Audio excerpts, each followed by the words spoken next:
Pumirma ka na, Anika. Ano ba? Ubus na ang oras namin.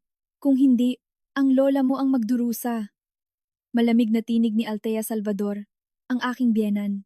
Nakita ko ang takot sa mga mata ni Lola Rosaria, ang matandang babaeng nag-alaga sa akin simula pagkabata. Nakahawak siya sa tanging pag-asa ko, isang maliit na notebook at isang lumang cassette tape. Pero bago ko pa man makuha iyon, isang litrato ang nahulog mula sa bulsa ni Lola Rosaria. Isang litrato niya kasama ang aking matalik na kaibigan, si Isabela, noong bata pa kami, nahulog ang mundo ko. Bakit? Anong koneksyon nila? Naramdaman ko ang pagtataksil mula sa lahat ng pinagkakatiwalaan ko at ang init ng galit na unti-unting kumakain sa akin. Sa gitna ng kaguluhan, isang tanong ang nanatili sa aking isip. Sino ang kalaban? Tulungan niyo akong malutas ang misteryo ng pagtataksil at paghihiganti na ito. Ano sa tingin niyo ang susunod na mangyayari?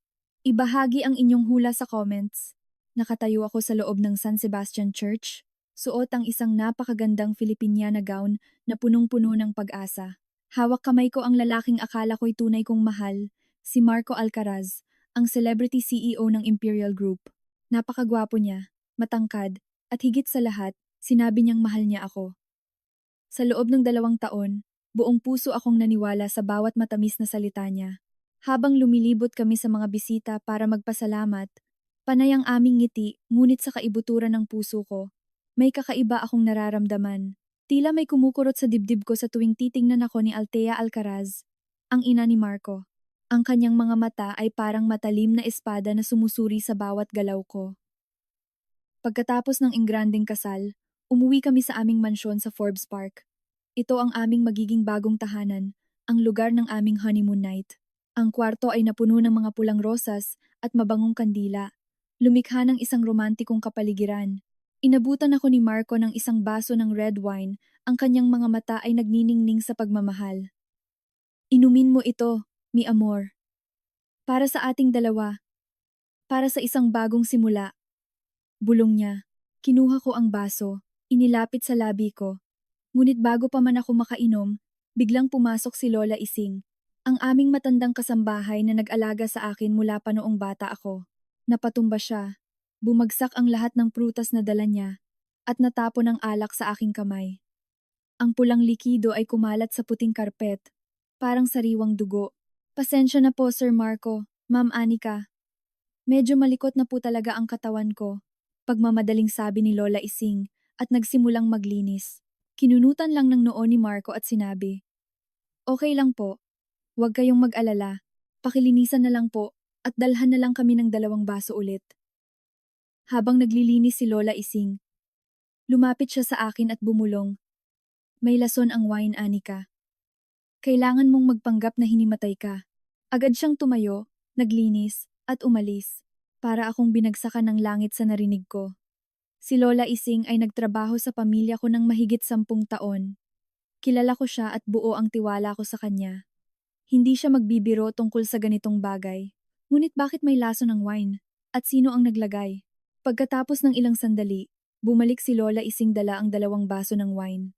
Nang bumalik siya, binaba niya ang baso ko sa harap ko. Nagtama ang mga mata namin at may nakita akong takot sa mga mata niya. Biglang tumibok ng malakas ang puso ko na parang gusto nitong kumawala sa dibdib ko. Tumingin ako kay Marco. Nakangiti siya. Tumingin ako sa baso ng wine at nakaramdam ako ng takot. Sa huli, pinili ko na maniwala kay Lola Ising. Kinuha ko ang baso ng wine, huminga ako ng malalim, at ininom ko ito. Sinimulan kong umarte, sinimulan kong makaramdam ng pagkahilo, at dahan-dahan akong nahiga sa malambot na kama. Pumikit ako at sinubukang makinig sa bawat galaw sa paligid. Anika, okay ka lang ba?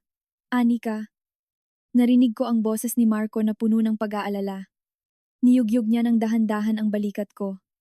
Hindi ako sumagot. Nagpatuloy lang ako sa pagpapanggap. Pagkatapos ng ilang tawag na walang tugon, nawala ang boses ni Marco at napalitan ng pag-aalala at inis. Bumukas ang pinto at pumasok si Altea. Ano na? Naibigay na ba ang lason? Tanong niya na may malamig na boses. Opo, ma. Ang lason niyo po talaga, sobrang epektibo. Sagot ni Marco na hindi na ako tinatawag na mi amor. Puro na lang kalkulasyon at lamig ang tono ng boses niya. Ang gaga talaga nitong babaeng ito. 2 taon na kaming magkarelasyon pero hindi niya pa rin ako nahahalata. Huwag kang maging kampante baka magising. Sagot ni Althea. Dalian mo na. Kunin mo ang fingerprint niya at ilagay mo sa kontrata.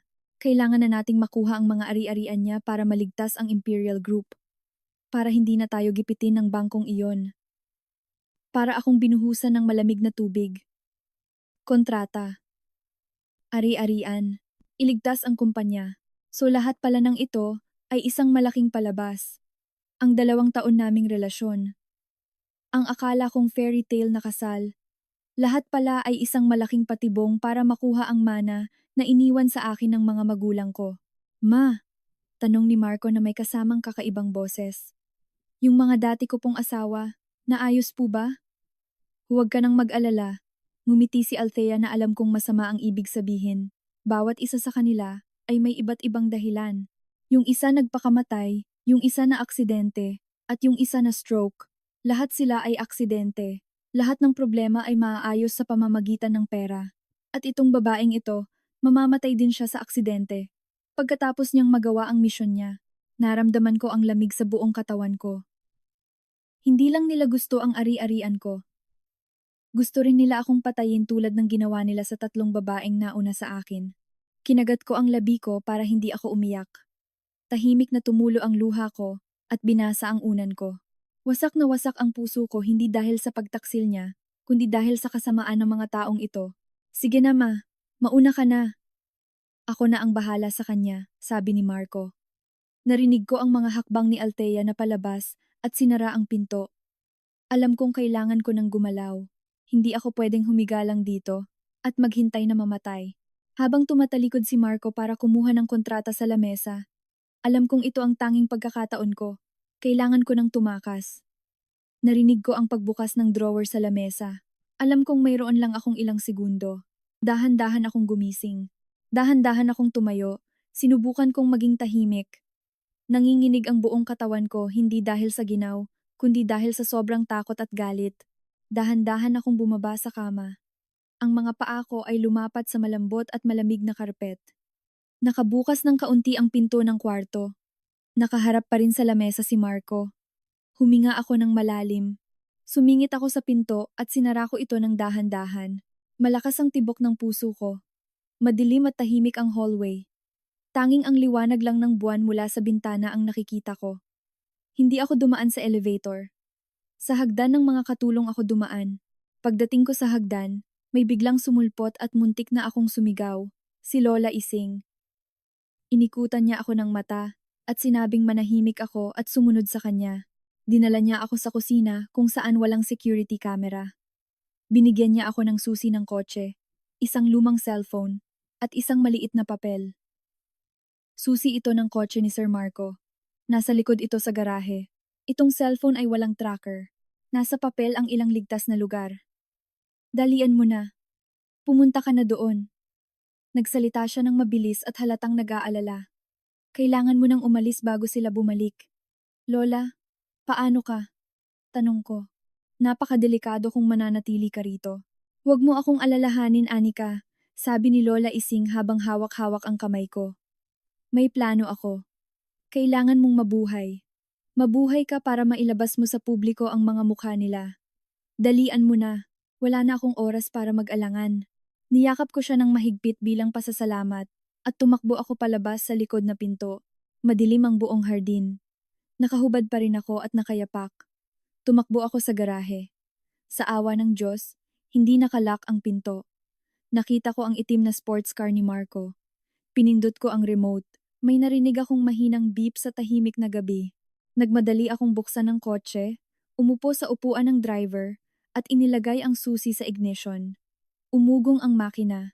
Hindi ko inilagay ang ilaw, at dahan-dahan akong umalis sa garahe. Nakasarado ang gate ng mansyon. Isang paraan lang ang alam ko. Kailangan kong banggain ang gate. Huminga ako ng malalim, pumikit, at inapakan ng buong gas. Umugong ang kotse na parang halimaw at bumangga sa malaking gate. Isang malakas na boom, ang narinig at nabangga ang ulo ko sa manibela. Pero sa awa ng Diyos, nabuksan ang gate. Hindi na ako nag-aksaya ng oras at inapakan ko ulit ang gas. Lumabas ang kotse sa mansyon na parang impyerno at sumama sa trapiko ng Manila. Walang patutunguhan ang pagmamaneho ko. Nagiiyakan ako. Hindi ko alam kung saan ako pupunta. May bahay pa ba ako? Lahat ng pinaniwalaan ko ay gumuho sa isang gabi. Sa huli, nang pagod na ako, tumigil ako sa isang sulok ng kalsada. Iniyakan ko ang manibela. Hindi ko alam kung gaano na ako katagal umiiyak. Nang maubos na ang luha ko, napalitan ng sakit sa puso ko ng galit at lakas ng loob na mabuhay. Kailangan kong mabuhay. Hindi ako pwedeng mamatay ng ganito. Kailangan kong mabuhay para makakuha ng hustisya para sa sarili ko at sa tatlong babaeng iyon. Tumingin ako sa gauge ng gas at nasa pula na ito. Kailangan ko nang maglagay ng gas at maghanap ng ligtas na lugar. Tiningnan ko ang papel na binigay ni Lola Ising. May ilang address doon, pero malayo lahat. Nagpa siya akong magmaneho sa Makati City. Mas madali sigurong magtago doon. Naubusan ang gas ng kotse at tumigil ito sa harap ng isang 24,007 convenience store. Bumaba ako sa kotse. Nanginginig pa rin ako. Mukhang miserable ang itsura ko. Ang suot ko ay nightgown, gulo ang buhok, at putik ang mga paa ko. Pumasok ako sa convenience store para bumili ng tubig at magtanong kung saan ako pwedeng makituloy. Anika? Anika Hizon, ikaw ba yan? Isang pamilyar na boses ang narinig ko. Kaya lumingon ako. Isang matangkad na lalaki na may salamin at gulo ang buhok. Nakasuot siya ng simpleng shirt at jeans. Kahit na matagal na kaming hindi nagkita, nakilala ko pa rin siya. Si Ken Chan. Kaklase ko siya noong high school. Noong high school, kilala si Ken bilang isang computer genius, isang magaling na ethical hacker, pero tahimik siya at kakaiba. Pagkatapos ng graduation, nawalan kami ng komunikasyon. Hindi ko inaasahan na magkikita kami sa ganitong pagkakataon. Diyos ko, ikaw nga! Ang tagal na nating hindi nagkikita. Lumapit si Ken. Biglang nawala ang ngiti niya nang makita niya ang itsura ko. Anika, anong nangyari sa'yo? Bakit ganyan ang itsura mo? Ang taos-pusong pag-aalala ni Ken ang dahilan kung bakit nasira ang depensa ko. Hindi ako makapagsalita. Umiyak lang ako. Tumingin-tingin si Ken sa paligid at dinala ako sa isang sulok. Hindi maganda rito. Malapit lang ang bahay ko. Gusto mo bang pumunta doon? Mas ligtas doon kaysa rito. Nag-alangan ako. Pagkatapos ng nangyari, hindi na ako nagtitiwala sa kahit sino. Pero sa mga mata ni Ken, wala akong nakitang panlilinlang. At sa oras na ito, wala talaga akong ibang mapuntahan. Napasuko ako. Tumango ako ng mahina. Hindi na nagtanong si Ken. Tinulungan niya akong itulak ang kotse sa kalapit na parking lot at dinala niya ako sa lumang apartment niya. Hindi malaki ang apartment at medyo magulo, pero malinis at komportable.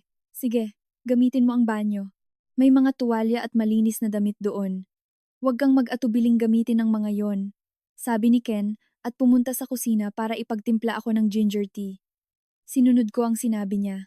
Nakatulong sa akin ang maligamgam na tubig para kumalma. Paglabas ko ng banyo nasuot ang malaking damit ni Ken. Nasa mesa na ang tsaa. Umupo ako. Niyakap ko ang baso ng tsaa para magpainit. Ngayon, pwede mo na bang sabihin sa akin kung anong nangyari? Umupo si Ken sa harap ko at nagsalita ng mahinahon. Anong nangyari sa'yo?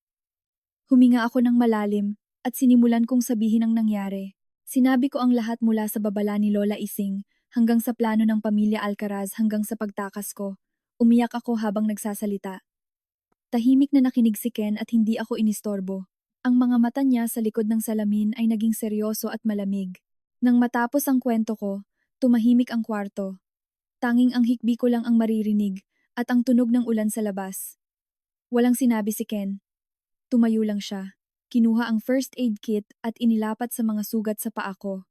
Ang pagiging maalalahanin niya ay nakatulong sa akin para maibsan ang sakit. Salamat Ken, bulong ko. Wala yun, sagot niya at umupo sa upuan. Ang kwento mo ay parang isang pelikula. Sana nga isa lang itong bangungot, sabi ko. Tahimik na nag-isip si Ken at tumingin sa akin na may seryosong ekspresyon. Anika, naniniwala ako sa'yo at tutulungan kita. Bakit? Tanong ko. Magkaklase lang tayo noong high school. Bakit ka makikisali sa ganito kadelikadong bagay? Ngumiti si Ken na may kaunting lungkot. Dati may mga nambubuli sa akin sa school at ikaw ang nagtanggol sa akin, kaya may utang ako sa'yo. At, dagdag niya, kinamumuhian ko ang mga taong gumagamit ng kapangyarihan nila at iniisip na walang halaga ang buhay ng tao. Hindi ko ito kayang palampasin. Nang marinig ko ang mga salita ni Ken, nakaramdam ako ng init sa puso ko. Sa unang pagkakataon, pagkatapos ng bangungot, naramdaman ko na hindi na ako nag-iisa. Ano ang gagawin natin ngayon? Tanong ko.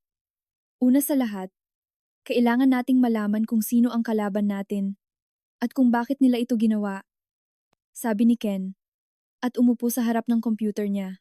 Mabilis na nag-type ang mga daliri niya sa keyboard. Ang mga screen ay napuno ng mga code, numero, at graphs. Nakatuon siya sa ginagawa niya. Tahimik lang akong nagmamasid. Alam ko na ginagamit niya ang kakayahan niya para maghanap ng impormasyon. Pagkatapos ng halos isang oras, tumigil siya at humarap sa akin. Nahanap ko na. May kaunting pag-aalala ang mukha niya. Ang unang katotohanan. Ang Imperial Group ay nasa bingit ng pagkabangkarote. Namuhunan sila sa isang fake project sa ibang bansa at nalugi sila ng bilyon-bilyong piso. Ang utang nila sa bangko ay overdue na. Kung wala silang malaking halaga sa loob ng isang linggo, mababangkarote sila at makukulong. Ngayon naintindihan ko na. Ang plano pala nila ay hindi lang para makuha ang ari-arian ko, kundi ito ang tanging paraan para mailigtas ang pamilya nila.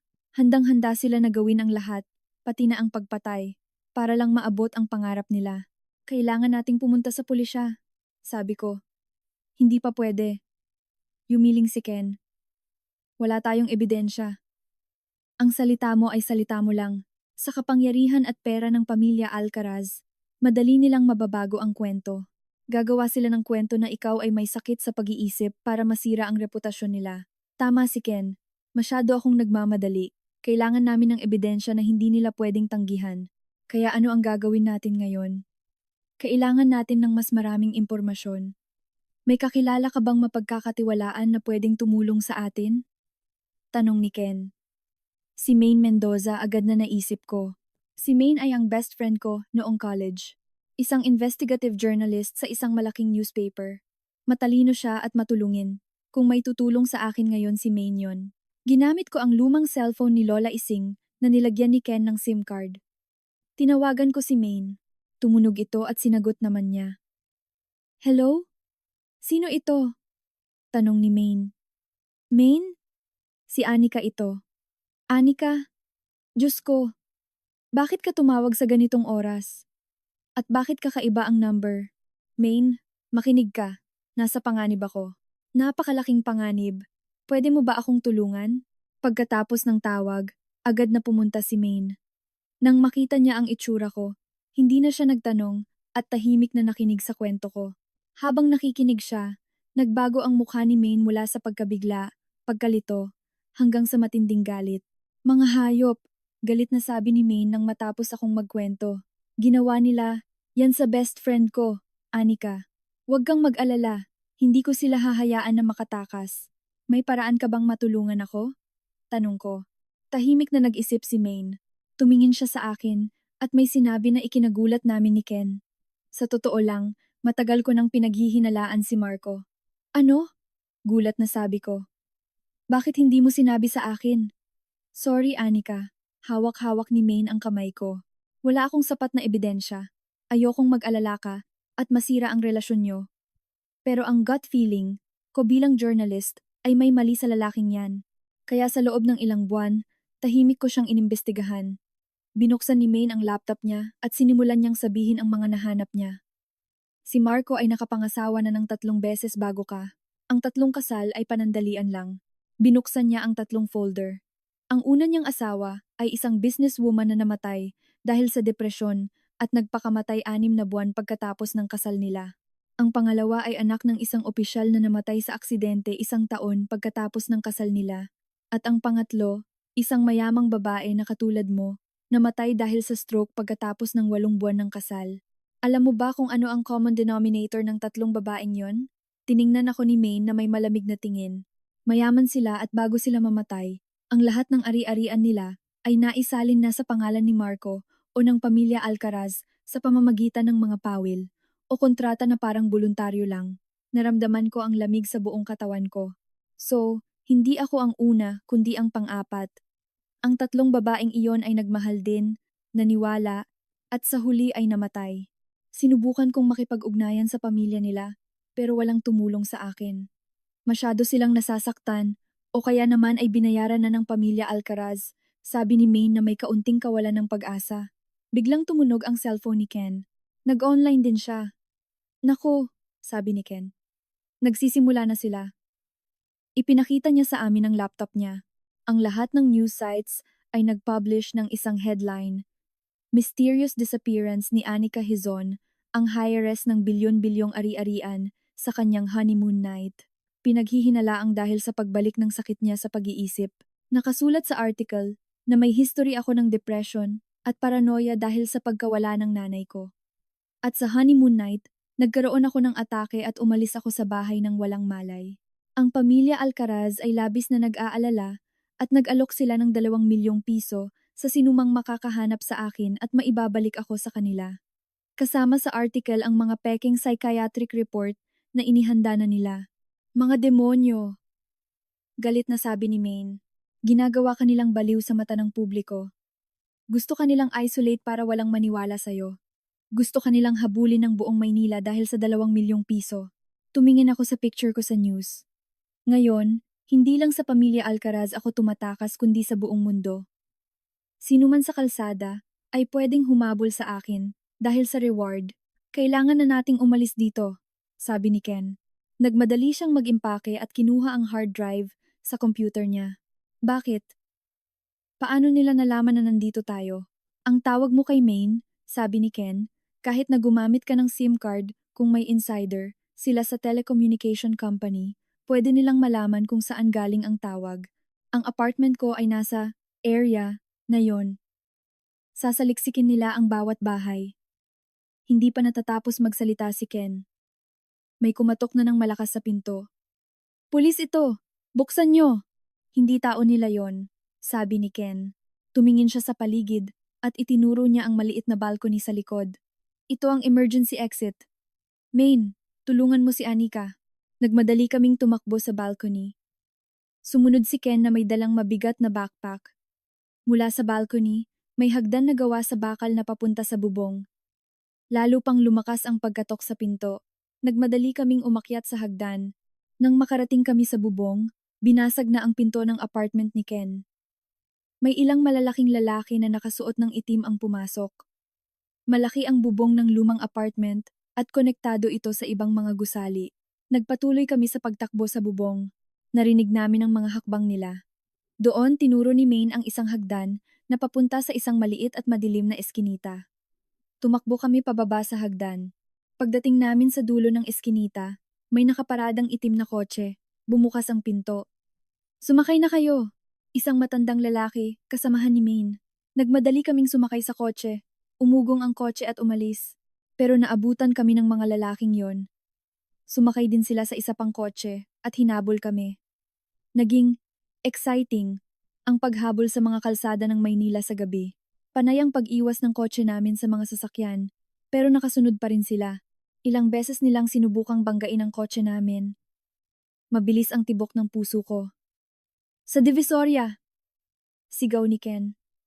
Maraming maliliit at magagandang kalsada doon. Madali tayong makatakas. Ang kasamahan ni Maine ay isang mahusay na driver. Umikot siya at pumasok sa Chinatown na may mga kalsadang parang maze. Pagkatapos ng ilang sandali, nakatakas kami sa paghabol sa amin. Huminto ang kotse sa isang liblib na lugar.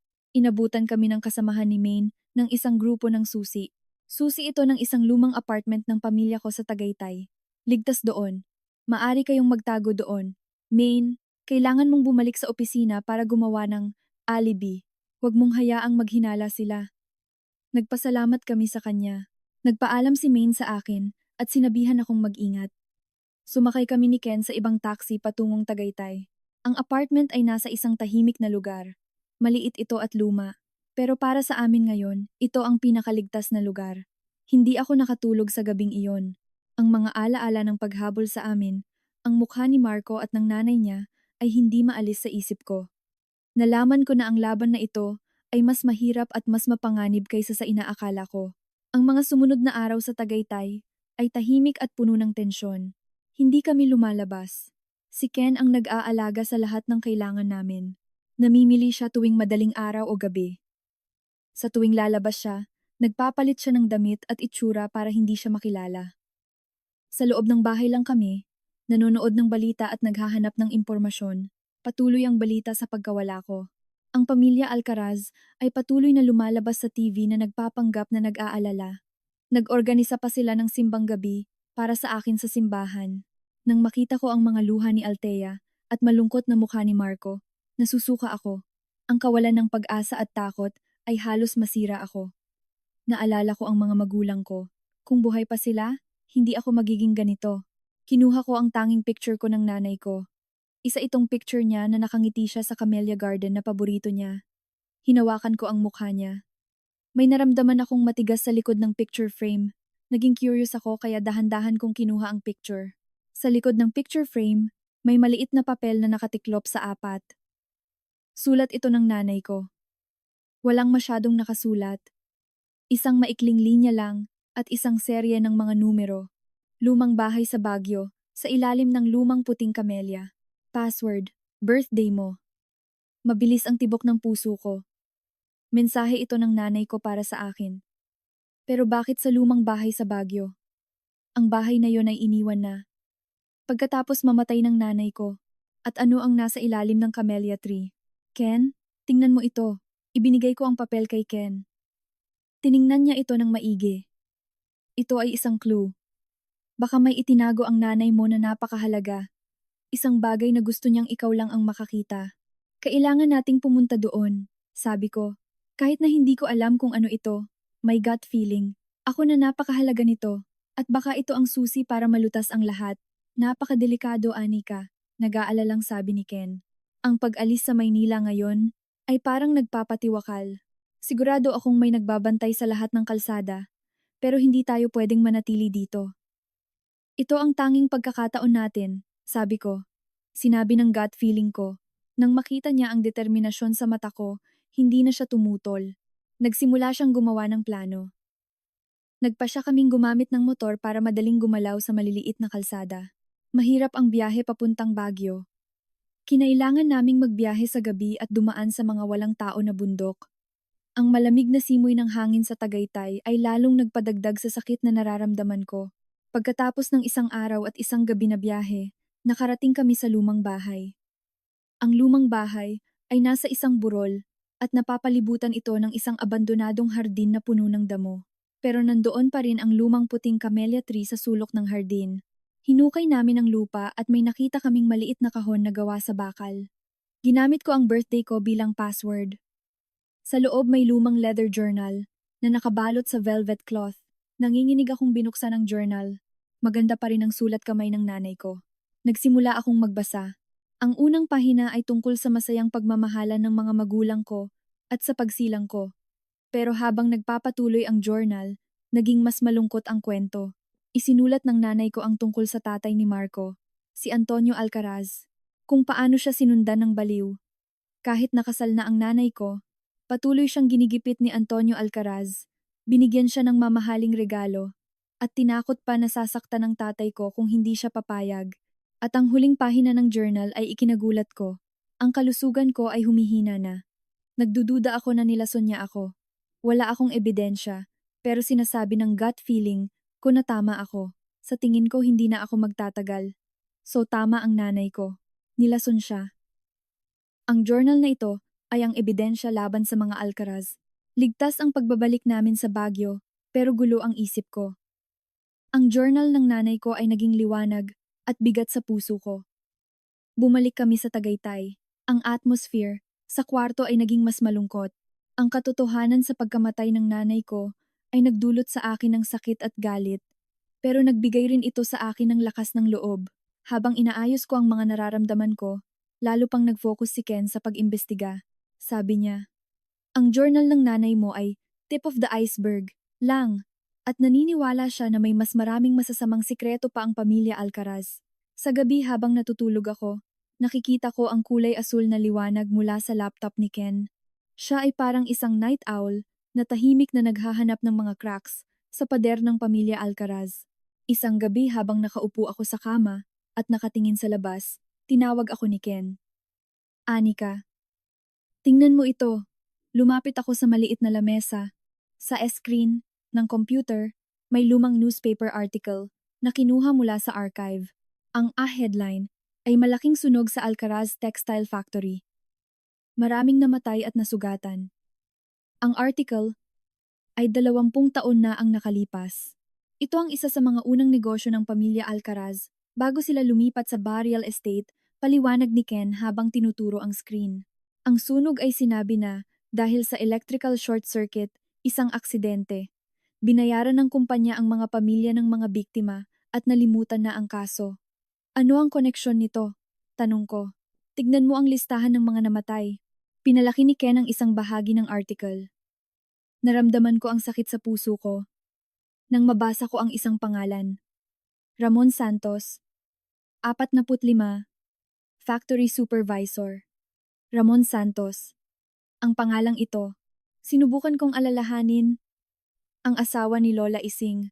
Sabi ni Ken, nahanap ko ang lumang marriage certificate niya. Ang asawa niya ay isa sa mga biktima ng sunog na iyon. Nalamig ang buong katawan ko. Isa pang katotohanan ang lumabas. Ang asawa ni Lola Ising ay namatay sa factory ng pamilya Alcaraz. Pero sa loob ng maraming taon, nagtrabaho pa rin siya sa pamilya ko at sumunod pa sa pamilya Alcaraz. Bakit? Hindi ko iniisip na isang aksidente ito, sabi ni Ken. May matalim na kislap sa mga mata niya. Pumasok ako sa insurance company. Ang Alcaraz Textile Factory ay bumili ng isang malaking fire insurance 3 buwan bago ang sunog. Pagkatapos ng aksidente, nakakuha sila ng malaking halaga. Dahil sa pera na yon, nakakuha sila ng puhunan para lumipat sa Barrial Estate at naging matagumpay. Ibig sabihin, sinadya nila ang sunog? Gulat na tanong ko. Malamang, sinakripisyo nila ang buhay ng mga manggagawa kasama na ang asawa ni Lola Ising para makuha ang insurance money. Ngayon, naintindihan ko na. Naiintindihan ko ang lahat. Nagtrabaho si Lola Ising sa pamilya ko na may koneksyon sa pamilya Alcaraz para mapuntahan niya ang kalaban niya. Nagtago siya sa loob ng 10 taon. Tahimik na naghihintay ng pagkakataon. At ang pagdating ko, ang kasal ko kay Marco, iyon ang pagkakataon niya. Hindi lang niya ako sinagip, kundi ginagawa niya ang plano niya na paghihiganti sa loob ng 20 taon. Ang galit niya ay malalim. Sa oras na yon, nag-vibrate ang lumang cellphone na binigay ni Lola Ising sa akin. Isang text message, walang number, isang maikling linya lang. Mamayang hating gabi sa basement ng Forbes Park, dalhin ang cellphone. Nagkatinginan kami ni Ken. Wala kaming masabi. Text, ito ni Lola Ising. Sa mismong pugad pa siya nakipagkita. Ito ay isang patibong, sabi ni Ken. Baka natagpuan siya at pinilit siyang magpadala ng mensahe. O kaya hindi, sabi ko. Sabi niya, magdadala siya ng ebidensya. Baka ito ang tanging pagkakataon natin. Ang Baguio, trip, ay pwedeng maghintay. Pero kung palalampasin natin ito, wala nang pangalawang pagkakataon. Pero kung patibong ito, mamamatay tayo. Nag-aalalang tumingin sa akin si Ken. Tiningnan ko ang screen ng cellphone at tumingin sa labas ng bintana. Alam kong sugal ito. Isang sugal na nakataya ang buhay namin ni Ken. Pero kung wala kaming gagawin, hahabulin din kami hanggang mamatay. Mas maganda pa na harapin ang panganib kaysa manatiling takot. Pupunta tayo, sabi ko. Nanginginig ang boses ko pero buo ang loob ko. Pero pupunta tayo sa sarili nating paraan. Ang pagbalik sa Forbes Park, sa lugar na tinakasan ko ilang araw lang ang nakalipas ay isang baliw na desisyon. Pero wala kaming ibang pagpipilian. Hindi na tumutol si Ken. Sa halip, nagsimula siyang gumawa ng detalyadong plano. Sabi niya, kung nagpasya ka ng pumasok sa pugad ng tigre, kailangan mong maghanda para hindi ka kainin ng tigre. Hating gabi, nasa eskinita kami sa likod ng mansyon. Tahimik ang lugar. Ang mansyon ng pamilya Alcaraz ay maliwanag pa rin na parang isang natutulog na halimaw. Binigyan ako ni Ken ng isang maliit na listening device at inilagay sa kwelyo ko. Dito lang ako sa lumang delivery truck Ngayon, tinuro niya ang isang truck sa sulok. Makinig ako sa lahat at monitor ang security camera na hack ko. Kung mayroong kakaiba, ipapaalam ko sa'yo at tatawag ako ng pulis. Mag-ingat ka. Ikaw rin. Huminga ako ng malalim at naglakad ako sa gilid ng pader hanggang sa likod na pinto na sinabi sa akin ni Lola Ising. Sa awa ng Diyos, hindi ito nakalak. Pumasok ako sa hardin. Malakas ang tibok ng puso ko. Bawat kaluskos ng dahon, bawat tunog ng insekto ay nagpapagulat sa akin. Ang daan sa basement ay nasa likod ng kusina. Gumawa ng tunog ang mabigat na bakal na pinto nang itulak ko ito. Isang malamig at maalikabok na hangin ang sumalubong sa akin. Madilim sa loob, kinailangan kong gamitin ang ilaw ng lumang cellphone ko para makita ang daan. Malaki ang basement, puno ng mga lumang kahon, sirang gamit, at iba pang bagay. Parang isang maze. Sinunod ko ang direksyon sa text message, papunta sa lumang wine cellar. Mababa ang temperatura doon. Pumasok ako sa loob pero wala doon si Lola Ising. Ang nakita ko ay mangarak na gawa sa kahoy at daan-daang mamahaling bote ng wine. Nakaramdam ako ng masamang pakiramdam. Biglang may tunog na click at nagsara ang pinto. Biglang bumukas ang mga ilaw, kaya kinailangan kong pumikit. Si Althea, ang biyenan ko, ay nandoon. Hindi lang siya ang nandoon. Kasama niya si Marco at dalawang malalaking bodyguard. Ang mukha niya ay walang bahid ng kabaitan, tanging kasamaan, at tagumpay lang ang makikita. Hello my dear daughter-in-law. Alam kong babalik ka. Ngumiti siya ng nakakakilabot. Ito pala ay isang patibong. Napaka-inosente ko. Nasaan si Lola Ising? Tanong ko. Ang matandang katulong na yon? Nagkibit balikat si Althea. Nasa isang ligtas na lugar siya. Sumunod siya sa akin pagkatapos ng kaunting pagpapahirap. Tiningnan ko si Marco. Nakatayo lang siya doon. Walang emosyon. Ang mga mata niya ay tumingin sa akin na parang hindi niya ako kilala. Sumakit ang puso ko, hindi dahil sa pagmamahal kundi dahil sa pandaraya. Ano ang gusto ninyo? Tanong ko. Gusto ko ang dapat ay ibinigay mo na sa akin noon pa. Lumapit sa akin si Althea. Pumirma ka rito. Ibinato niya ang mga dokumento at isang ballpen sa isang kahon na gawa sa kahoy. Ito pa rin ang kontrata ng paglilipat ng ari-arian. Kasabay noon, dinala ng dalawang bodyguard, si Lola Ising. Gulo ang buhok niya. Gusot ang damit, at may mga pasa sa mukha niya. Pero nang makita niya ako, natakot at nagsisi siya. Anika, patawarin mo ako. Umiyak siya. Hindi ka may kasalanan, Lola. Sabi ko habang nakatingin sa kanya. Ang may kasalanan ay ang mga hayop na ito.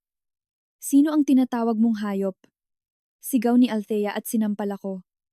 Naging matatag ako at tumayo. Tumingin ako sa mga mata niya nang walang takot. Hindi ako pipirma. Tignan natin kung gaano kakatigas ang ulo. Sabi niya at sinenyasan ang mga bodyguard. Bugbugin niyo ang matandang iyon hanggang sa pumirma ang babaeng ito. Dinala ng dalawang bodyguard, si Lola Ising sa gitna ng kwarto. Sinimulan nilang saktan siya. Narinig ko ang tunog ng sinturon. Narinig ko ang mga sigaw ni Lola Ising. Kinagat ko ang labi ko hanggang sa dumugo. Hindi ko na kaya. Tigil! Pipirma ako! Sigaw ko. Sinenyasan ni Althea na tumigil sila. Ngumiti siya. Nanginginig akong kinuha ang ballpen. Pero nang ilalapit ko na ito sa papel, si Lola Ising, kahit na halos himatay na, ay sumigaw. Huwag! Anika! Ang bolsa! Habang naguguluhan ang lahat, tumakbo si Lola Ising papunta sa akin.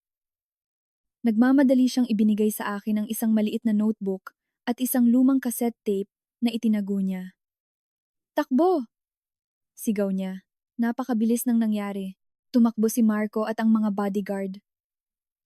Isang gulo ang nangyari. Habang nagkakagulo, may maliit na picture na nahulog mula sa bulsa ni Lola Ising.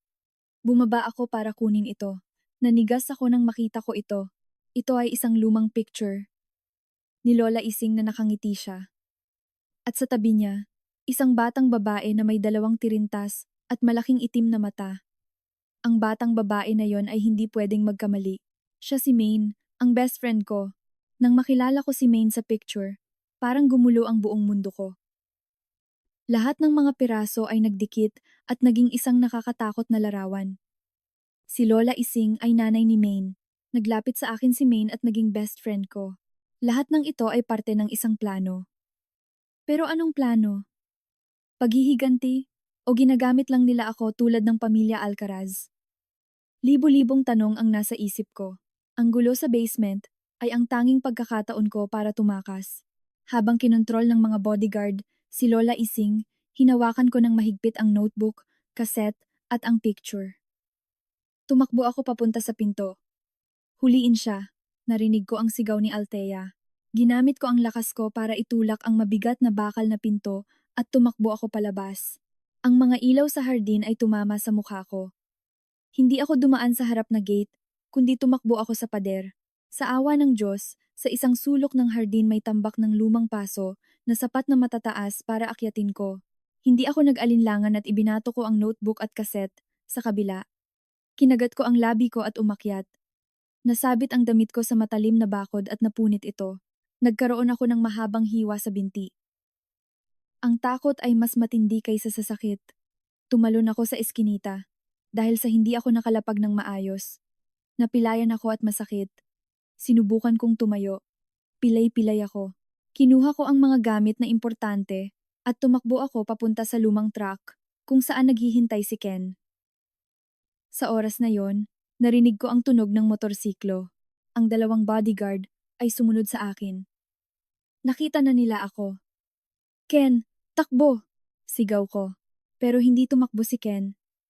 Binuksan niya ang pinto, lumabas at may hawak siyang mahabang bakal. Nang lumapit ang dalawang motorsiklo, biglang lumabas si Ken at pinalo ang bakal sa gulong ng motorsiklo sa harap. Nawalan ng kontrol ang motorsiklo at bumangga sa puno. Tumalsik ang bodyguard. Ang isa pa, natakot at agad na tumigil at umikot para magsumbong. Sumakay na! Bilis! Sigaw ni Ken at hinila ako sa loob. Pinaandar niya ang makina. Umugong ang lumang truck at umalis. Humihingal ako sa loob at nanginginig pa rin ang katawan ko. Masakit na ang sugat sa binti ko. Tiningnan ako ni Ken at nakita niya ang dugo sa binti ko. Nasugatan ka ba? Hindi naman. Maliit lang, sabi ko, at ibinigay ko sa kanya ang picture. Ken, tingnan mo ito. Tiningnan ni Ken ang picture at tumingin sa akin na gulat na gulat. Si Maine ito. Si Lola Ising ay nanay ni Maine. Hindi na kami bumalik sa Tagaytay. Hindi na yon ligtas. Nagmaneho si Ken sa isang maliit na motel sa Pasay City. Pagkatapos niyang gamutin ang sugat ko, umupo kami sa harap ng isa't isa. Sinabi ko ang lahat ng nangyari sa basement, ang patibong, ang sakripisyo ni Lola Ising, at ang picture. Ano ang plano mo ngayon? Tanong ni Ken. Kailangan kong makipagkita kay Maine. Sagot ko ng may determinasyon. Kailangan kong malaman ang katotohanan. Ano man ang katotohanan, kailangan kong malaman. Gumamit ako ng bagong SIM card na inihanda ni Ken at tinawagan ko si Maine. Hindi ako nagsalita ng marami. Nakipagkita lang ako sa kanya sa isang tahimik na coffee shop. 20 minuto pagkatapos, dumating si Maine. Mukha siyang pagod at nag-aalala. Nang makita niya ako, tumakbo siya at niyakap ako. Anika, okay ka lang ba? Nag-alala ako ng sobra sa'yo. Dahan-dahan ko siyang itinulak. Tumingin ako sa mga mata niya at ibinigay ko sa kanya ang picture. Ipaliwanag mo. Nagbago ang mukha ni Maine nang makita niya ang picture. Nawala ang ngiti niya at napalitan nito ng sakit. Natahimik siya ng matagal at tumango. Nanay ko siya. Nagsimulang magkwento si Maine. Sinabi niya ang tungkol sa kanyang pagkabata sa kanyang mabait na tatay na namatay sa sunog. Pagkatapos ng sunog, ipinadala siya ng nanay niya sa isang orphanage. Sabi niya babalikan niya siya dahil may mahalaga siyang gagawin. Ilang taon ang nakalipas nang nasa college na si Maine, bumalik ang nanay niya. Sinabi niya ang katotohanan sa pagkamatay ng tatay niya, sa plano ng pamilya Alcaraz at sa plano niya na paghihiganti. Ang paglapit ko sa iyo ay parte ng plano namin, sabi ni Maine habang umiiyak. Sa simula, ginagamit lang kita para makakuha ng impormasyon sa pamilya Alcaraz. Pero Anika, nang naging magkaibigan tayo, itinuring na kitang best friend. Sinubukan kong sabihin sa iyo ang katotohanan, pero natakot ako. Natakot ako na hindi ka maniniwala at lalayo ka sa akin. Tumulo ang luha sa mukha ni Maine. Sinalba ka ng nanay ko. Sabi niya may utang siya sa pamilya mo dahil ang nanay mo ay tumulong sa kanya nang mamatay ang tatay ko. Ang plano ng nanay ko ay hintayin na mag-asawa ka. At kapag lumabas na ang tunay na mukha ng pamilya Alcaraz, tutulungan kanya na ilabas ang katotohanan. Pero hindi namin inasahan na magiging napakabilis ang pag-atake nila. Nang marinig ko ang mga sinabi ni Maine, nawala ang galit at pagdududa ko. Ang naramdaman ko na lang ay awa at sakit. Si Maine ay biktima rin. Pareho kami ng kalaban. Ang nanay mo nahuli na siya. Sabi ko, ito ang binigay niya sa akin. Inilagay ko ang notebook at ang kaset sa lamesa. Kinuha ni Maine ang mga ito. Nanginginig ang mga kamay niya. Tumingin siya sa akin. Hindi na siya natatakot kundi determinado. Anika, simula ngayon hindi lang tayo magkaibigan. Sabi ni Maine. Kami ay allies. Magkasama nating pagbabayarin sila sa lahat ng ginawa nila sa tatay ko, sa nanay mo, sa nanay ko, at sayo. Tumango ako at hinawakan ang kamay ni Maine. Sa sandaling yon, alam kong hindi na ako nag-iisa. Sa gabing iyon sa motel, nagpasya kami na kailangan naming alamin kung ano ang nasa kaset at notebook na binigay ni Lola Ising. Si Ken, dahil sa pagiging resourceful niya, ay nakabili ng isang lumang cassette player sa isang electronic store. Sabay-sabay kaming huminga ng malalim nang pindutin ni Ken ang play. Pagkatapos ng ilang static, narinig namin ang isang pamilyar at mabait na boses, boses ng nanay ko. Araw, buwan, taon. Dumating ulit si Antonio Alcaraz. Nagdala siya ulit ng mga pulang rosas. Kahit na alam niyang paborito ko ang puting kamelya, sabi niya mahal na mahal niya ako. Ang tingin niya sa akin ay nakakatakot. Hindi iyon pagmamahal, iyon ay pagmamayari. Isang baliw na obsesyon. Isang recorded diary. Ang nanay ko ay nag-record ng mga iniisip niya at mga takot sa kaset. Habang nakikinig kami, tahimik kami.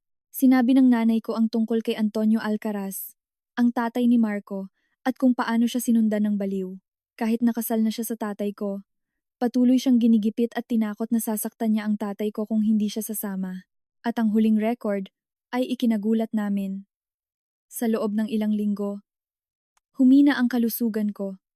Lagi akong pagod at mabilis ang tibok ng puso ko. Hindi makita ng doktor ang dahilan. Nagdududa ako. Nagdududa ako na may ginawa si Alcaraz. Noong nakaraan, nagdala siya sa akin ng isang mahalagang pot herbal tea. Sabi niya para sa kalusugan ko. Itinago ko ang kaunti. May masama akong pakiramdam na hindi na ako magtatagal. Anika, anak ko, kung may mangyari sa akin, maging matapang ka. Dahan-dahang humina ang boses ng nanay ko hanggang sa tumigil ito. Natapos ang kaset, tumulo ang luha ko. So tama, ang nanay ko ay hindi namatay dahil sa sakit, nilason siya. Nilason siya ng dahan-dahan sa pamamagitan ng taong laging nagsasabing mahal siya. Hayop na yon, galit na sabi ni Maine. Pinatay niya ang nanay mo. Binuksan ni Ken ang maliit na notebook. Sa loob, may detalyadong sulat kamay ni Lola Ising. Nagsulat siya ng bawat araw, bawat oras, at bawat halaga ng suhol na ginamit ng pamilya Alcaraz para itago ang mga krimen nila. Mula sa sunog sa Dot Factory, 20 taon na ang nakalipas, hanggang sa pagsuhol sa mga opisyal para pekehin ang mga dokumento sa pagkamatay ng tatlong asawa ni Marco. Napakahalaga ng ebidensya na ito. Ang nanay ko ay may binanggit din sabi ni Maine. Sabi niya sa basement ng mansyon, bukod sa wine cellar, may isa pang secret room. Hindi pa siya nakapasok doon pero nagdududa siya na doon nila itinago ang lahat ng mga masasamang bagay. Isang secret room.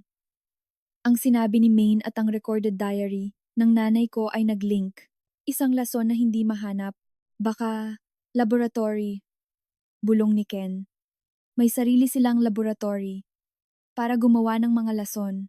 Isang baliw na teorya, pero nakakatakot na totoo. Kung totoo iyon, ang lugar na iyon ay may mga hindi pwedeng tanggihan na ebidensya para ilabas ang mga krimen nila. Kailangan nating pumasok doon. Sabi ko, determinado. Ang galit at determinasyon sa akin ay lumalaki. Nababaliw ka ba, Anika? Sabi ni Maine. Kakatakas lang natin doon at ngayon babalik tayo? Magpapakamatay tayo. Sigurado akong lalong naghigpit ang seguridad nila. Tama si Maine, sabi ni Ken.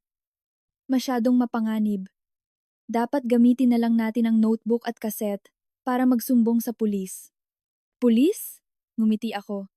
Ken, tignan mo kung gaano karaming pulis ang nakalista sa notebook na binayaran nila. Kung ibibigay natin sa kanila ang mga ito, baka hindi pa tayo nakakalabas ng presinto, patay na tayo. Tahimik lang si Ken at Maine. Tama ako. Ang DA network ng pamilya Alcaraz ay nasa lahat ng dako. Hindi kami pwedeng magtiwala sa kahit sino. Ito ang tanging pagkakataon natin. Tiningnan ko ang dalawa kong kaibigan. Pagkatapos ng nangyari sa basement, hindi nila akalaing babalik tayo kaagad. Ito ang oras na hindi sila nag-ingat. Kailangan nating pasukin yon at hanapin ang secret laboratory. Kailangan natin ng mga ebidensya na hindi nila pwedeng tanggihan. Nang makita niya ang determinasyon ko, hindi na siya nagsalita. Huminga lang siya ng malalim at binuksan ang laptop niya. Okay. Kung desidido ka, kailangan nating gumawa ng plano. Sabi ni Ken. Titingnan ko ang blueprint ng mansyon. Papasok tayo sa ibang daan. Isang pangalawang plano, mas mapanganib kaysa sa una, ay nabuo. Alam namin na kung maging fail, kami sa pagkakataong ito, wala nang pangalawang pagkakataon. Ang gabi ay ang pinakamabuting kakampi namin. Ang plano ni Ken ay napakadelikado. Nahanap niya sa lumang blueprint ng mansyon ng isang malaking drain pipe na nasa ilalim ng hardin at may pinto sa ilalim ng basement. Matagal nang iniwan ang daan na ito at natatakpan na ng damo. Iyon ang tanging daan para makapasok ng hindi nalalaman ng security system. Naghintay kami hanggang 2:00 ng madaling araw. Ang oras na kahit ang pinaka-alertong bodyguard ay napapagod. Si Maine ay nanatili sa kotse bilang lookout. Ako at si Ken, na nakasuot ng itim, ay dahan-dahang binuksan ang mabigat na takip ng kanal. Isang maalikabok at mabahong amoy ang sumalubong sa akin. Hindi nag-alinlangan, bumaba si Ken. Sumunod ako. Madilim sa loob ng tubo. Kinailangan naming yumuko at dahan-dahang gumalaw sa malamig na tubig. Naramdaman ko ang sakit sa binti ko, pero kinagat ko ang labi ko. Pagkatapos ng 5 minuto, nakarating kami sa pinto sa basement. Ginamit ni Ken ang mga gamit niya para buksan ang lumang lock. Nasa ibang lugar kami ng basement, sa isang lumang bodega. Mula rito, naglakad kami sa pader, at dahan-dahan kaming nagpunta sa wine cellar, kung saan naniniwala si May na nandoon ang secret door. Malakas ang tibok ng puso ko. Ang pagbalik sa lugar na ito kung saan ako pinahirapan at iniinsulto, ay nangailangan ng matinding lakas ng loob. Tama ang sinabi ni Maine. Sa likod ng isang lumang French wine rack, nahanap ni Ken ang isang malabong linya sa pader. Walang hawakan o lock. Ginamit ni Ken ang isang maliit na device sa pader at nakita sa screen ang electronic mechanism sa loob, fingerprint at password lock. Bulong ni Ken. Pero ang gumawa nito ay nag-iwan ng backdoor para sa maintenance, isang nakamamatay na pagkakamali. Ang mga daliri niya ay nag-type sa isang maliit na tablet at ilang minuto pagkatapos, isang maliit na click ang narinig. Ang pader ay dahan-dahang gumalaw at nagpakita ng isang makitid at malalim na puting hallway na may malamig na puting ilaw. Pumasok kami. Tuyong hangin ang nasa loob at may malakas na amoy ng kemikal. Ang kwarto ay mas nakakatakot kaysa sa inaakala namin. Isa itong modernong laboratory na may mga machine, test tubes at chemical jars. Sa isang malaking whiteboard, may mga komplikadong chemical formulas at sa isang metal na lamesa may mga medical records. Nanginginig akong lumapit. Ang record sa taas ay may pangalan ng nanay ko, Elena Hizon. Sa ilalim ang mga pangalan ng 3 asawa ni Marco. At pagkatapos nakita ko ang pangalan ko, Anika Hizon, at pati na rin ang pangalan ni Maine. Sa bawat pangalan may code. Ang nanay ko ay Subject 1, Experiment. Ang akin at kay Maine ay Subject 47, Plan. Sila ay mga demonyo na nagpapanggap na tao. Tinuring nila ang buhay ng tao na walang halaga. Naging test subject, kami sa nakamamatay na lason nila. Ang galit ay umapaw sa akin. Kinuha ko ang cellphone ko at nagsimula akong magpicture ng lahat ng ebidensya. Pero sa oras na yon, isang malakas na alarm ang tumunog sa buong basement, isang pulang laser ang tumawid sa kwarto. Silent alarm. Nahuli na tayo! Sigaw ni Ken. Nagmadali siyang kinuha ang mga gamit niya. Dito! Hinila niya ako palabas ng laboratory, pero huli na ang lahat. Nang makalabas kami sa wine cellar, nandoon na si Marco at si Althea kasama ang mga bodyguard. Alam kong babalik kayo, sabi ni Marco. Ang mga mata niya ay nag-aapoy sa galit. Ngayon hindi kayo makakatakas. Mga demonyo, galit na sabi ni Althea. Isang matinding labanan ang nangyari. Kahit napayat si Ken, mabilis siya at matapang. Naibaba niya ang dalawang bodyguard, pero tumakbo si Marco sa akin. Dahil sa takot, kinuha ko ang isang mabigat na bote ng wine at pinalo sa ulo niya. Natumba siya. Nang makita ito ni Althea, sinugod ako. Para siyang baliw na babae. Ang matutulis niyang kuko ay nagdulot ng sugat sa braso ko. Tinulak ko siya. Nawalan siya ng balanse, natumba, at bumagsak ang ulo sa isang bato. Nawalan siya ng malay. Nanay! Galit na sigaw ni Marco. Dahil sa gulo, hinila ako ni Ken palabas. Tumakbo kami sa basement at tumawid sa hardin. Ang alarm sa mansyon ay tumunog na ng malakas. Umakyat ulit kami sa pader at tumakbo papunta sa kotse na naghihintay sa amin si Maine. Umalis na ang kotse, pero isang itim na van ang lumabas din. Hinabol nila kami. Pinindot ni Maine ang gas. Lumilipad ang kotse namin sa kalsada sa gabi, pero mas malakas ang van. Patuloy itong lumalapit. Sinusubukang banggain ang kotse namin. Mag-ingat ka!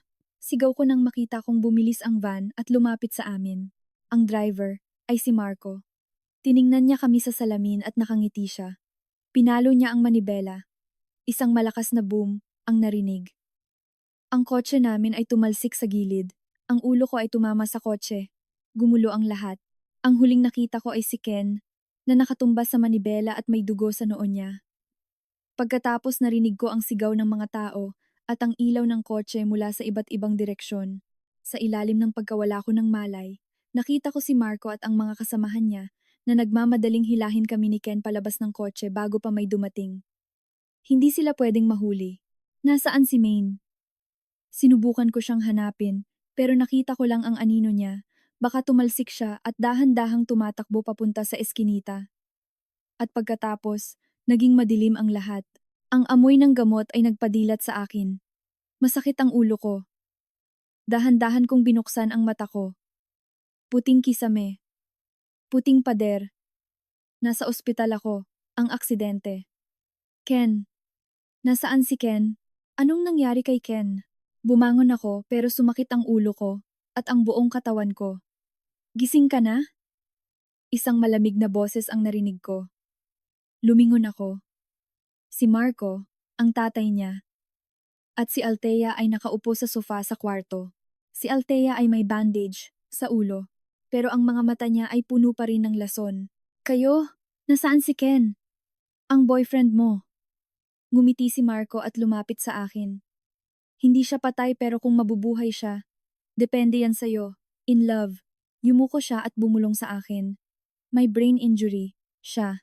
Bali ang 3 tadyang at wasak ang internal organs niya. Nasa ICU, siya, at nasa life support. Kung sasabihin ko sa doktor na tanggalin ang tube, mamamatay siya kaagad. Bawat salita niya ay parang karayom sa puso ko. Ginawa nilang hostage, si Ken. At ang kaibigan mong reporter, sabi pa ni Marco. Buti at nakatakas siya pero huwag mong isipin na ligtas siya. Ang dot network ng pamilya Alcaraz ay pwedeng mahanap ang sinuman. Sa isang salita ko lang, bukas makikita siya sa front page na may headline na Young Reporter Commits Suicide Due to Work Pressure. Sinira nila ang buhay ko. Hawak nila ang buhay ng 2 pinakamahalagang tao sa buhay ko.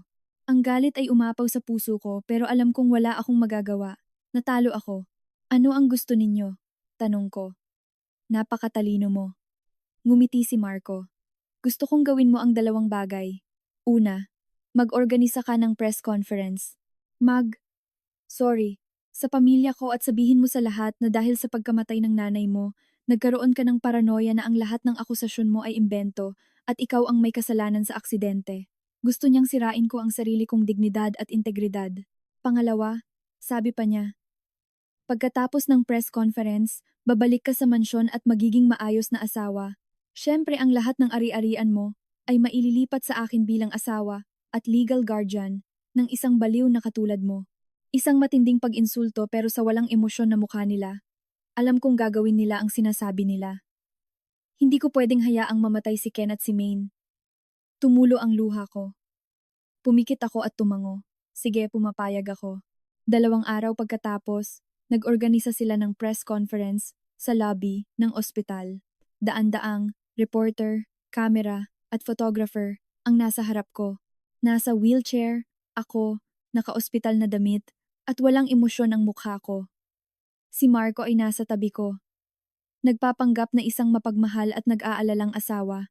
Binasa ko ang bawat salita sa speech. Sorry, ako. Inamin ko na may paranoia ako. Sinabi ko ang tungkol sa malungkot kong pagkabata. Ang bawat kasinungalingan na lumalabas sa bibig ko ay parang kutsilyo na humihiwa sa dila ko. Nakita ko si Maine sa gitna ng mga reporter. Tiningnan niya ako. Ang mga mata niya ay puno ng sakit at pagkalito. Umiling ako. Sinanyasan ko siya na huwag gumawa ng kahit anong bagay. Pagkatapos ng press conference, dinala ako ng asawa ko sa mansyon sa Forbes Park. Bumalik ako sa impyerno. Pero ngayon hindi ako isang bride, kundi isang hostage. Isang bilanggo. Nagsimula akong umarte bilang isang masunurin at tahimik na asawa. Isang walang malay na baliw. Pero sa loob ko, alam kong hindi ito ang katapusan. Ito ay simula pa lang ng isang bagong laban. Isang laban na kailangan kong labanan nang mag-isa mula sa loob ng teritoryo ng kalaban. Ang buhay ko sa mansyon ay parang isang silent movie. Ako ang main actress, nagpapanggap na isang baliw na asawa, masunurin at tahimik. Ang audience ay ang pamilya Alcaraz na laging nakatingin sa akin. Araw-araw, umiinom ako ng mga gamot na binibigay ni Althea. Sabi niyang para sa nervous breakdown. Siyempre hindi ko ito nilulunok. Itinatago ko ito sa ilalim ng dila ko at dinudura ko pagkatapos. Alam ko na hindi yun bitamina. Kailangan kong maging walang malay at kaawa-awa. Ginawa ko ang lahat ng sinasabi nila. Pumirma ako sa mga dokumento ng paglilipat ng ari-arian. Ngumiti ako sa mga bisita nila. Hinayaan ko si Marco na magpanggap na isang mapagmahal na asawa sa harap ng ibang tao. Naramdaman ko ang pagkasuklam sa loob ko, pero ginawa ko itong lakas ng loob. Ang tanging layunin ko ay hanapin kung saan nila itinago si Ken. Alam ko na buhay pa siya dahil siya ang tanging trump card para makontrol ako.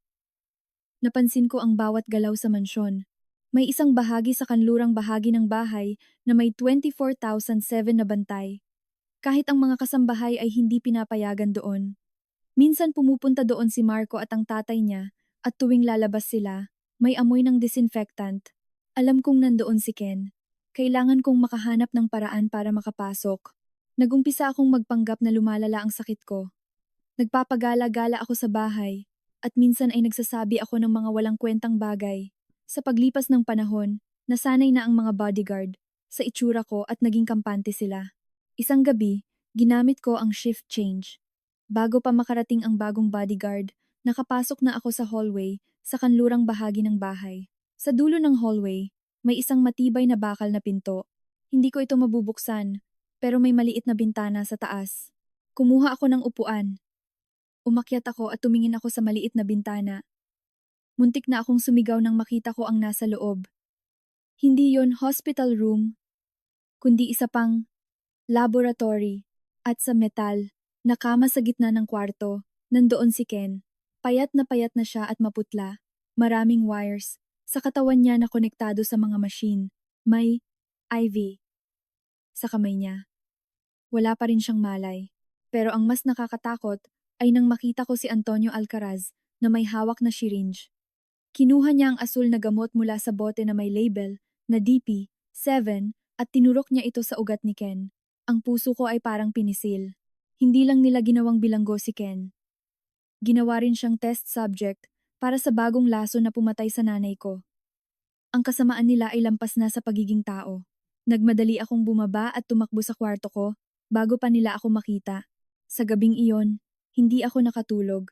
Nakahiga ako sa malamig na kama at umiiyak ako. Kailangan kong iligtas si Ken.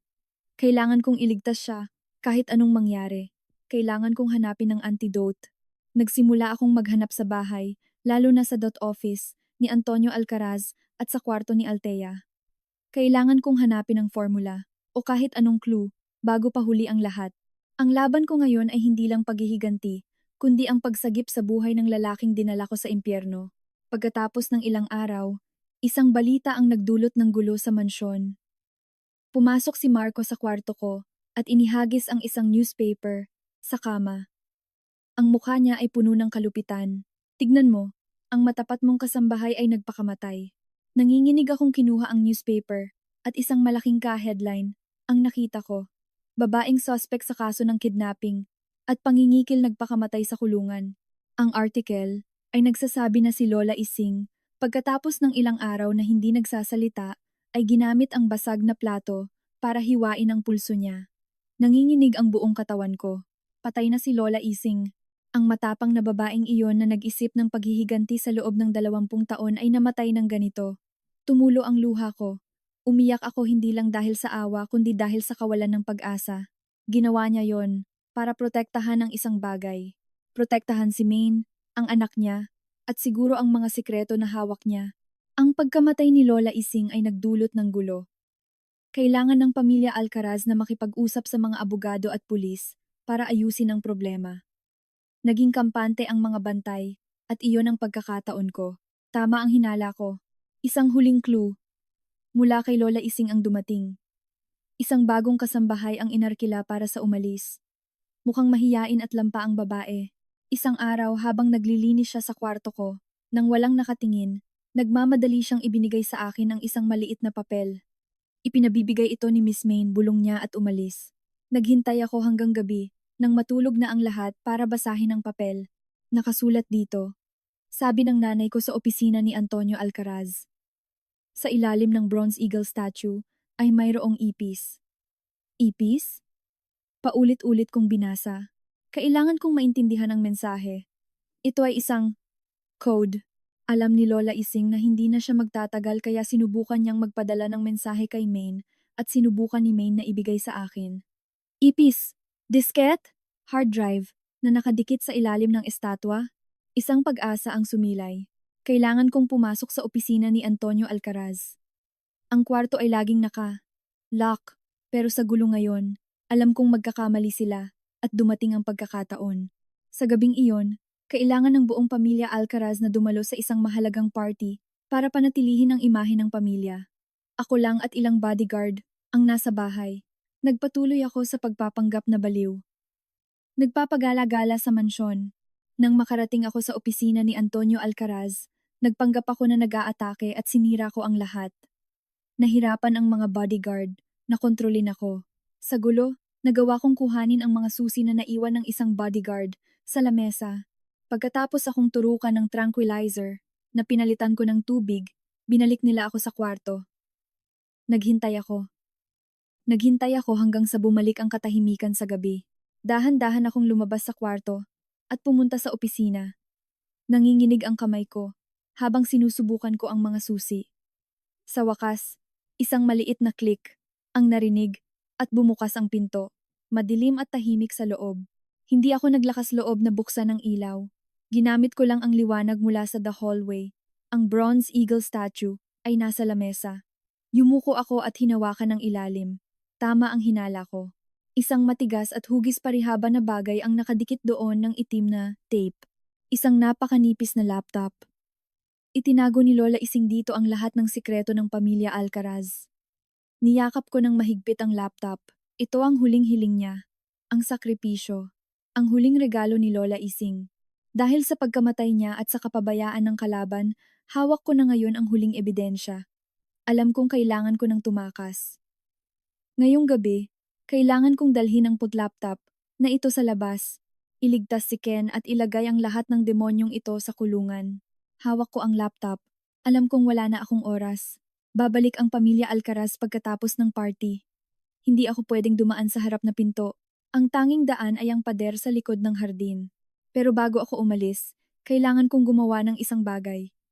Hindi ako pwedeng kumuha ng panganib na dala-dala ang laptop na ito. Kung mahuhuli ako, tapos na ang lahat. Kailangan ko ng isang backup plan. Tinuro sa akin ni Ken kung paano gumawa ng anonymous and secure cloud storage account. Kailangan kong i-upload ang lahat ng data doon. Pumasok ako sa kwarto ko. Lock, ang pinto, at nanginginig kong binuksan ang laptop. Bumukas ang screen, at sa awa ng Diyos, walang password. Sigurado akong inalis ni Lola Ising ang password. Sa screen, may isang folder na ang pangalan ay katotohanan. Daan-daang times files times ang lumabas. May mga times recordings asterisk, asterisk spreadsheets times ng mga times illegal transactions asterisk, at times scanned documents asterisk. Pero ang ikinagulat ko ay ang dalawang video. Ang unang video ay hidden camera sa .office ni Antonio Alcaraz.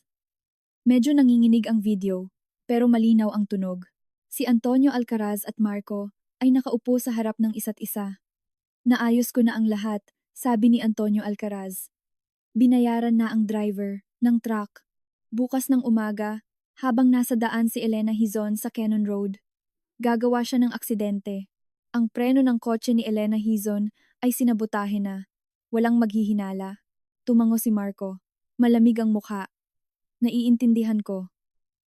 Pag namatay siya, wala nang magiging proteksyon si Elena. Sa oras na yon magiging akin na siya. Nanginginig ang buong katawan ko. So ang pagkamatay ng tatay ko ay hindi aksidente. Ito ay isang planadong pagpatay. Pinatay nila ang tatay ko dahil sa baliw na obsesyon ni Antonio Alcaraz sa nanay ko. Kinagat ko ang labi ko at binuksan ko ang pangalawang video. Ang video ay galing sa secret laboratory. Si Althea, na nakasuot ng white lab coat, ay naghahalo ng mga chemical. Nagsasalita siya na parang naglilihim sa sarili niya. Lagyan ng 5 ml ng oleander extract. Ang lason na ito ay mabagal na magkakaroon ng epekto, nagiging sanhi ng heart failure at hindi mahahanap. Ang babaeng iyon, si Elena Hizon, kailangan niyang mamatay ng masakit dahil inagaw niya sa akin ang mahal ko. Sinara ko ang laptop. Masakit ang dibdib ko na parang may tumutusok. Ang katotohanan ay mas malupit kaysa sa inaakala ko.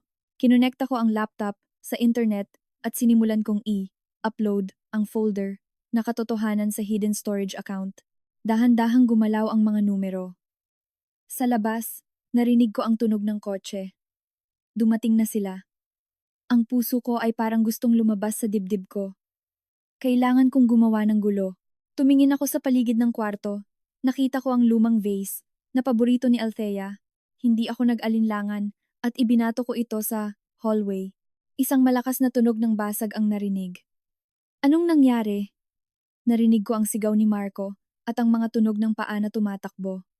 Nagmadali akong tumingin sa screen. 75%, 100%, tapos na ang pag-upload.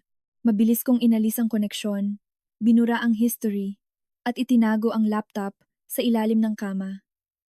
Bumukas ang pinto ng kwarto. Pumasok si Marco at ang dalawang bodyguard. Nakita niya ako na nakaupo sa sulok. Gulo ang buhok. Ano ang trip mo ngayon? Sigaw niya. Wala akong sinabi. Tumawa lang ako. Ang palabas na ito ay kailangan kong tapusin hanggang sa huli. Ginamit ko ang gulo para tumakas. Nagpanggap akong nawalan ng malay. Nang buhatin nila ako at ilagay sa kama. Naghintay ako. Naghintay ako hanggang sa naging kampante na sila. Iniwan lang ang isang bodyguard sa labas ng pinto. Dahan-dahan akong bumangon at kinuha ang laptop. Hindi ako dumaan sa bintana dahil may rehas. Naalala ko na sa banyo may lumang air vent na pwedeng pasukan. Pumasok ako doon. Ginamit ko ang lakas ko para buksan ang rehas. Maliit lang ang daan pero sapat na para makapasok ako. Lumabas ako sa bubong ng kusina. Mula doon, bumaba ako sa lupa. Nakalabas na ako. Hindi ako lumingon. Tumakbo ako ng mabilis. Tumakbo ako sa isang park na sinabi ko kay Maine. Nandoon si Maine at isang matandang lalaki na nakasuot ng suit. Mukha siyang mapagkakatiwalaan. Si Attorney Reyes. Sabi ni Maine. Kaibigan siya ng isang dating professor. Tutulungan niya tayo. Ibinigay ko kay Attorney Reyes ang laptop. Humihingal ako. Lahat ng ebidensya ay nasa loob. Pati na rin ang data na upload ko.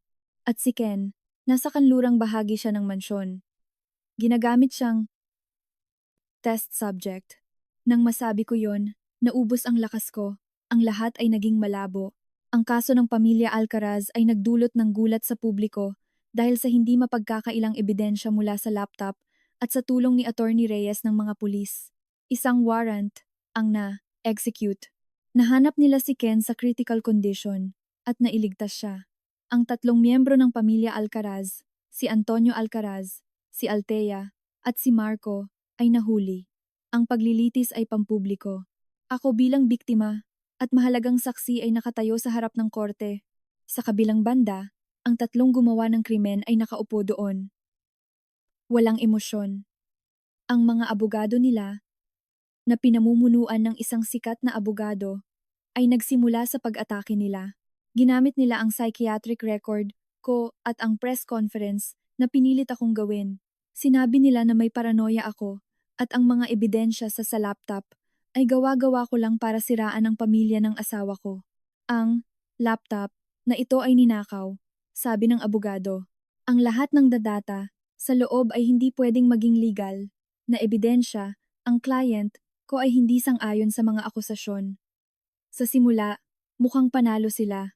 Ang mga ebidensya ay nasa panganib na maging invalid. Nainitan ako pero sa gitna ng tensyon, bumukas ang pinto ng korte. Tinulak ni Maine ang isang wheelchair. Ang nakaupo doon ay si Ken. Gising na siya. Kahit na mahina pa siya, may bandage sa ulo. Pero ang mga mata niya ay matalim at determinado. Nagulat ang buong korte. Ang pagdating ni Ken ay hindi inaasahan lalo na ng pamilya Alcaraz. Nakita ko ang mga mukha nila na nagbago at ngayon lang sila natakot. Judge, sabi ni Ken. Ako bilang cybersecurity expert at biktima ay gustong magbigay ng karagdagang ebidensya.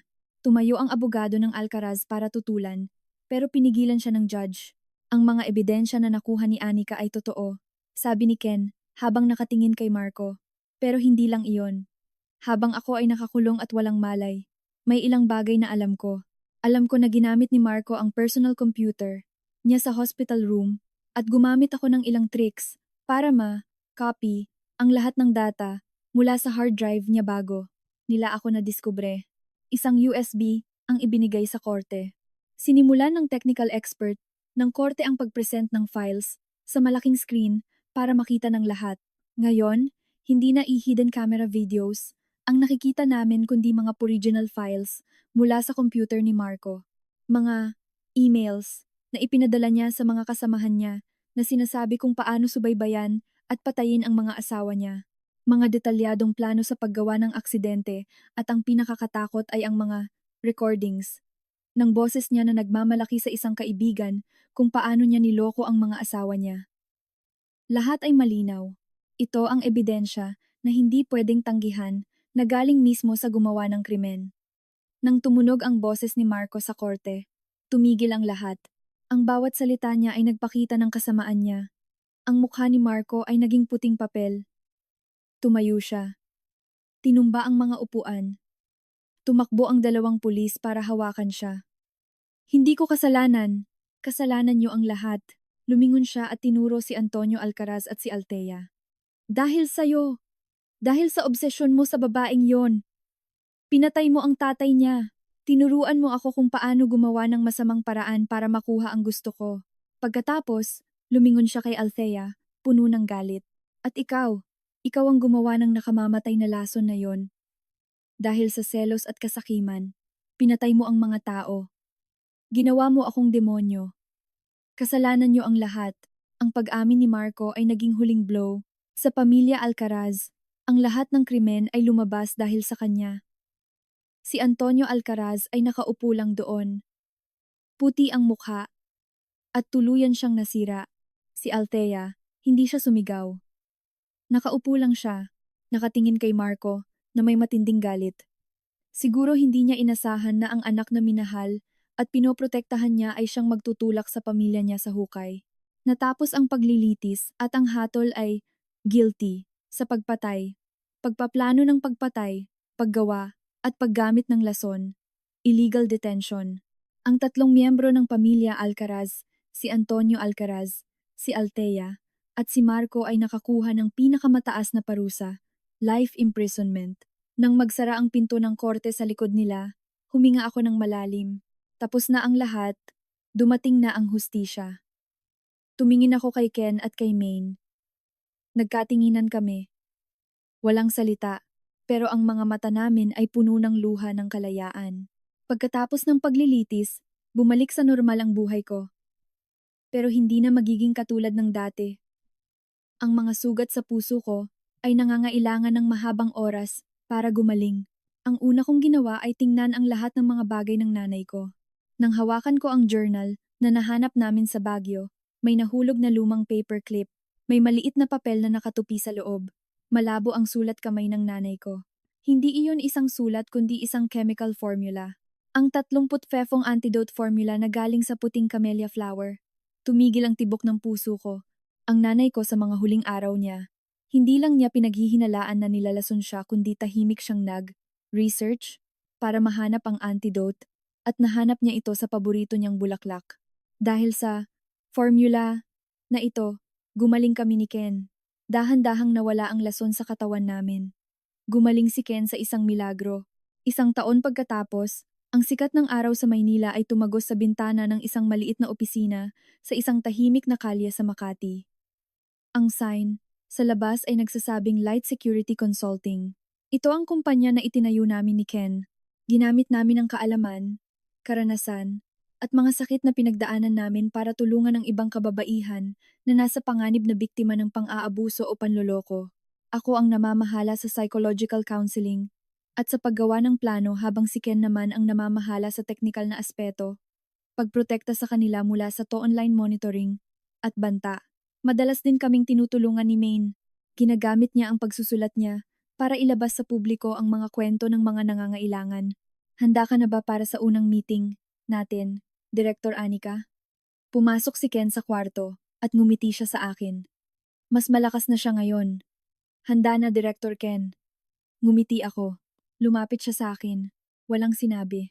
Itinaas lang ang isang maliit na velvet box. Nagulat ako nang buksan ko ito. Hindi ito isang diamond ring, kundi isang susi. Ang susi ng Light Office. Wala akong singsing, sabi ni Ken. Ang mayroon lang ako ay itong susi. Ang susi sa ating kinabukasan sa trabaho at sa buhay. Sasamahan mo ba ako sa pagbukas ng pinto na yon? Tumingin ako sa mga mata ni Ken. Ang mga mata na kasama ko sa pinakamadilim na araw ko. Ang nagbigay sa akin ng lakas ng loob. Ang luha ng kaligayahan ay tumulo sa mukha ko. Tumango ako. Sasama ako. Arantankan. Inilagay ni Ken ang susi sa isang necklace at isinuot sa leeg ko. Nakatayo kami sa maliit na opisina na puno ng sikat ng araw. Sa labas ang buhay ay patuloy sa mga problema nito. Pero alam ko na ang aming bagong umaga ay nagsimula na. Isang bagong buhay na puno ng kahulugan na itinayo mula sa abo ng nakaraan at sinindihan ng pagmamahal at pag-asa.